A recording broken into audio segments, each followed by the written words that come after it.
Hey everyone, it's Mark Ferguson with Invest for More and welcome to another one of my real estate investing videos. Today I'm talking about a big commercial deal that I had under contract but ended up not doing the deal, and right now I'm really glad we didn't do the deal. It was a big vacant commercial property and we would have been buying it, trying to fix it up some and get it rented right as the coronavirus pandemic was happening. So we'll talk about the property, we'll walk around it, we'll show you what it looks like, and I'll tell you some other crazy stuff that happened with this deal and why it fell apart.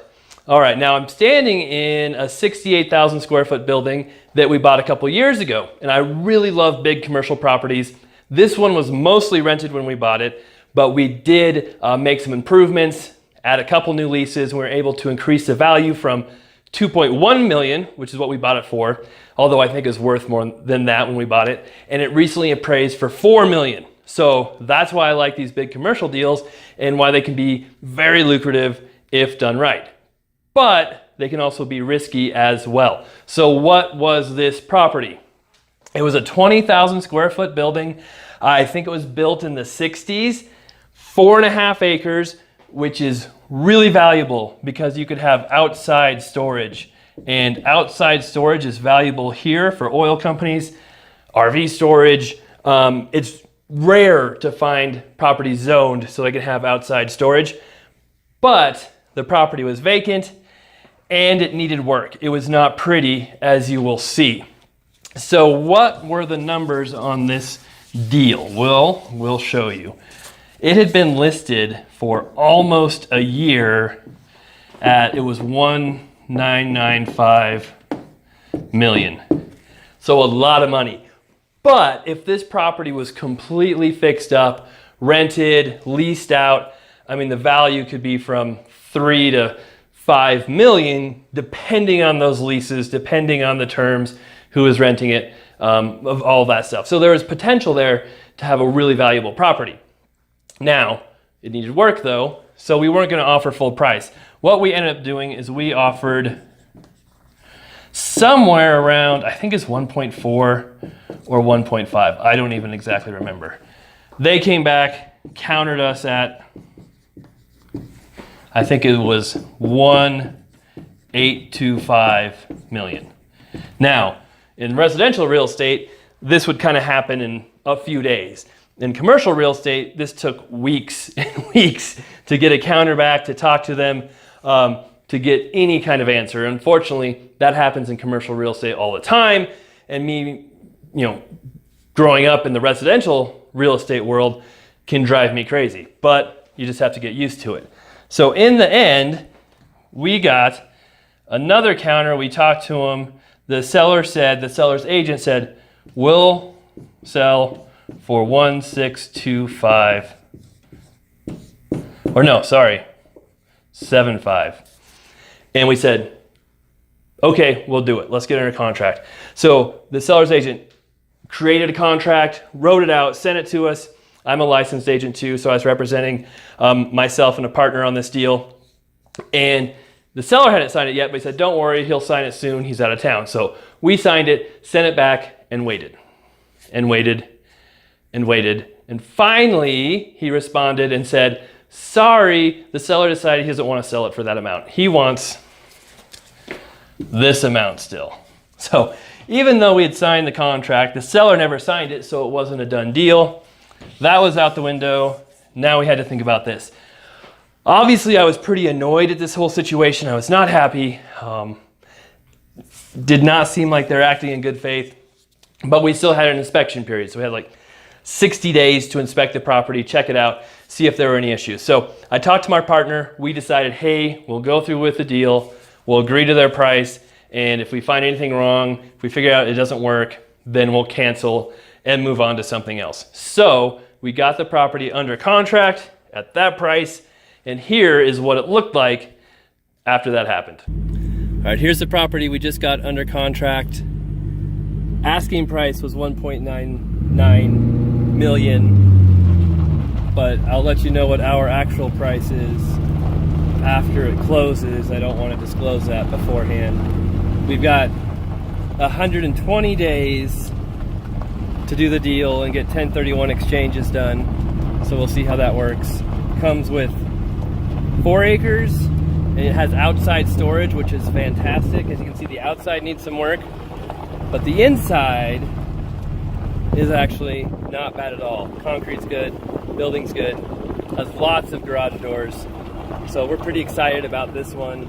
Hopefully we can get everything worked out, get it bought, and then get it leased either to multi-tenants or one tenant and go from there. Yeah, so one of my goals was to buy a couple big dollar commercial properties this year, and we have 2 under contract right now.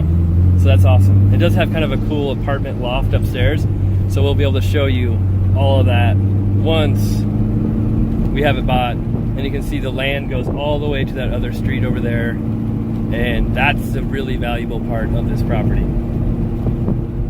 All right, so you can see the property needed some work. Needed paint, but it wasn't horrible.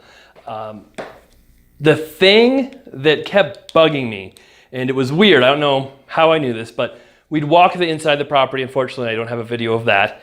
And we're thinking about how we could divide it up into different units, have different units here to make it easier to rent instead of having one giant, 20,000 square foot building. So we thought, it's 20,000 square feet, that can be tough to lease out. So maybe we could have, 4 3,000 square foot units and 1 8,000 square foot unit, something like that. Some kind of configuration where the middle wasn't a unit, there are units on the outside. And it kept bugging me, and then I walked the building to see how the units would play out and how big they would be. And I kept coming up with a different figure than this. So finally I went and I bought one of those roller measuring tapes, and I walked the whole outside of the building, added up my numbers, and what did I get? 17,000 square feet. The building was 3,000 square feet smaller than what it was listed at. Public records said it was 20,000 square feet too. The tax assessor said it was 20,000 square feet, but it wasn't. So for 50 some years, the owner had owned this building, and they were paying taxes on 3,000 square feet too much. So they weren't real happy with it. So what happened? Well, it was pretty simple. The building was mostly a big square. This is the front here. And this part and this part were 20,000 square feet. The kicker, that was an overhang.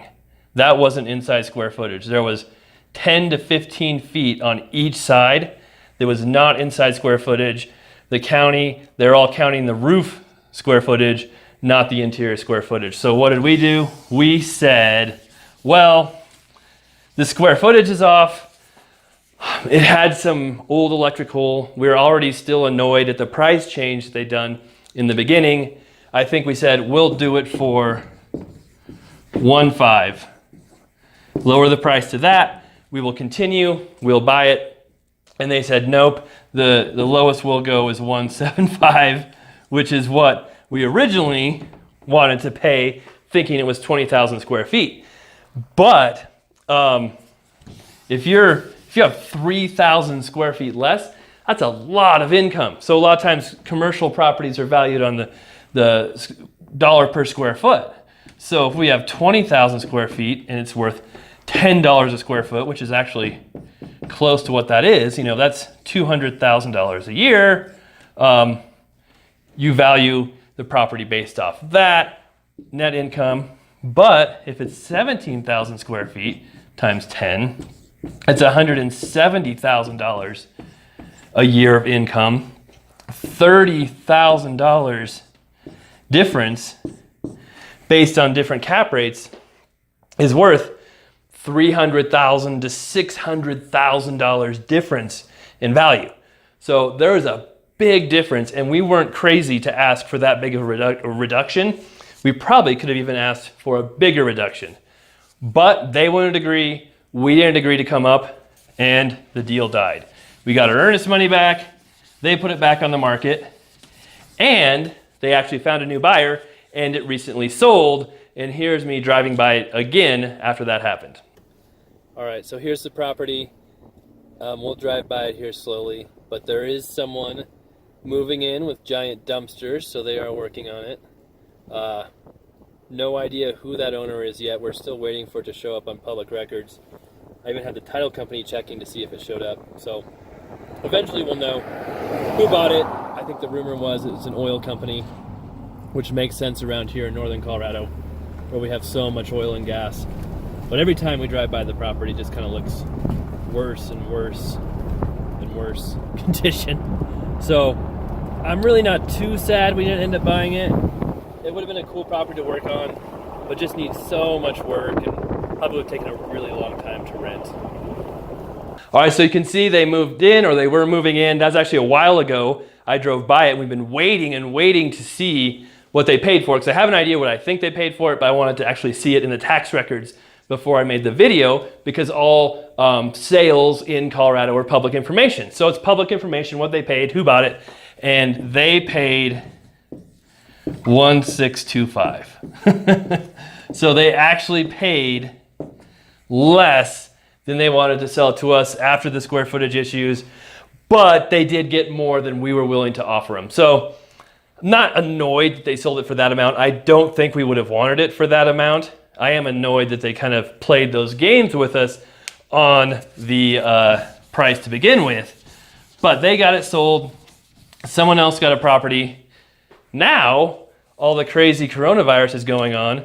They've kind of got, well, nope, not 20, a 17,000 square foot building that is vacant, but I think they're an owner occupant, so they're probably still going to use it. They'll probably still be okay. It works out good for them. If it was us, we might be sitting on that property for a long time, deciding if we want to make repairs on it, deciding if we even want to try and rent it, if we want to spend any money until all of this is over. So we were pretty happy we did not get that deal. Now, before we end this, a lot of you know I bought the 25,000 square foot building in Sterling. I have a video of that we recently did, but I paid $230,000 for that one. Just shows you the difference in prices and value of 90 miles. That one's 90 miles east of here in Sterling. This one was in Greeley. Huge difference in values between here and there.